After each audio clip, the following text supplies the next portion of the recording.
பிடிஜிஎஸ் ஜீகேந்திரா YouTube சேனலுக்கு இப்போ வாண்டியம்பலம் வந்துடும். வாண்டியம்பலத்துல வந்து சார் ஒன்று பேர் சொல்லுங்க சார். மணி அப்படிங்கிறவங்க மாட்டை நம்ம எத்தனை ஊசி போட்டுருக்கோம் சார்? நம்ம ஊசி போட்டு எத்தனை கண்ணு சார் போட்டிருக்கோம்? ஒரு தோராயமா 10 கண்ணுக்கு மேல போட்டு. இப்ப நம்ம ஊசி போட்டு எத்தனை கண்ணு சார் போட்டிருக்கோம்? 10 கண்ணுக்கு மேல போட்டிருக்கோம். அவங்களுக்கு கண்ணு போடுறதுல எந்த சிரமம் இல்லை சார்? நம்ம ஊசி போற ஒரு டைம்ல பிடிச்சிருந்தா இல்ல லாங் டைம் இருக்குதா சார்?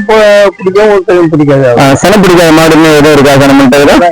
அதெல்லாம் இல்லை. சனம் பிடிச்ச கண்ணு நல்லபடியா போடுது. ஓகே.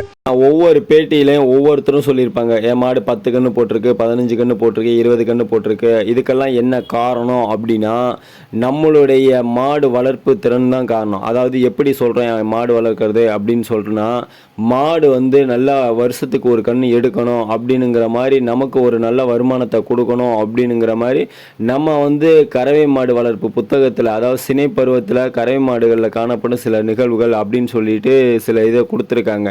அதை வந்து நம்ம மனப்பாடமாக வச்சுக்கணும்.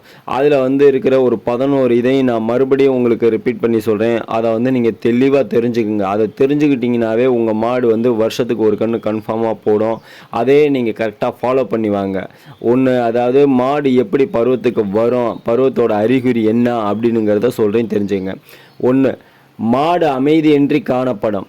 அடுத்து, அடிக்கடி அடி வயிற்றை எக்கி கத்தி கொண்டே இருக்கும். அடுத்து, அருகில் உள்ள மாடுகள் மேல் அது தாவுவதோடு காளைகளோ அல்ல மற்ற மாடுகளோ தன் மீது தாவுவதற்கு அனுமதிக்கும். அடுத்து, மந்தையாக மாடுகளை மேய்க்கும் போது கூட்டத்திலிருந்து தனியாக ஒதுங்கி நிற்கும். அடுத்து, உடல் வெப்பநிலையின் அளவு சிறிது அதிகரித்து காணப்படும். அடுத்து, தீவனத்தில் அதிகம் நாட்டமில்லாமல் குறைந்த அளவு தீவனத்தை உட்கொள்ளும். அடுத்து, அடிக்கடி சிறிதாக சிறுநீர் கழிக்கும். அடுத்து, வாழை ஒதுக்கி கொண்டே நிற்கும். அடுத்து, பசுக்களின் பிறப்பு உறுப்பின் வெளி உதடுகள் தடித்தும் வளவளப்பாகவும் சிவந்தும் காணப்படும். அடுத்து, கண்ணாடி போன்ற திரவம் பசுவின் பிறப்பு உறுப்பில் இருந்து தொங்கிக் கொண்டிருக்கும். அடுத்து, கண்களின் கருவிழி பார்வையானது விரிந்து காணப்படும். அடுத்து, கறவையில் உள்ள மாடாக இருந்தால் பால் அளவு 2-3 நாட்களுக்கு குறையும். இந்த அறிகுறி எது தெரிஞ்சாலும் மாட்டுக்கு நம்ம சென ஊசி போட தயாராகிடணும். சென ஊசி போடும் போது காலையில் தெரிஞ்சிச்சுன்னா சாயங்காலம் தெரிஞ்சிச்சுன்னா காலையிலும் இப்படி மாறி நீங்கள் சென ஊசி போட்டிங்க அப்படின்னா உங்கள் மாடு கன்ஃபார்மாக சென பிடிக்கும் அப்படின்னுங்கிற மாதிரி கரை மாடு வளர்ப்பு புத்தகத்தில் சொல்லியிருக்காங்க. அதை கரெக்டாக நம்ம ஃபாலோ பண்ணுவோம். கரெக்டாக உங்கள் மாடு தொடர்ந்து சென ஊசி போட்டிங்கன்னா பிடிக்கட்டும் அப்படின்னுங்கிறதோட நான் அடுத்த வீடியோக்கு போகிறேன். இப்ப நம்ம ஊசி போட்டு போறாம எத்தனை கண்ணு சார் போட்டிருக்கோம்? 10 கண்ணுக்கு மேல போட்டிருக்கோம். கண்ணுக்குட்டி எல்லாம் நல்லா தரமா போகுதுங்களா சார்? நல்லா போகுது. இதை நாங்க யூடியூப் சேனல்ல போட்டுக்கலாம்ல சார்? ஓகே.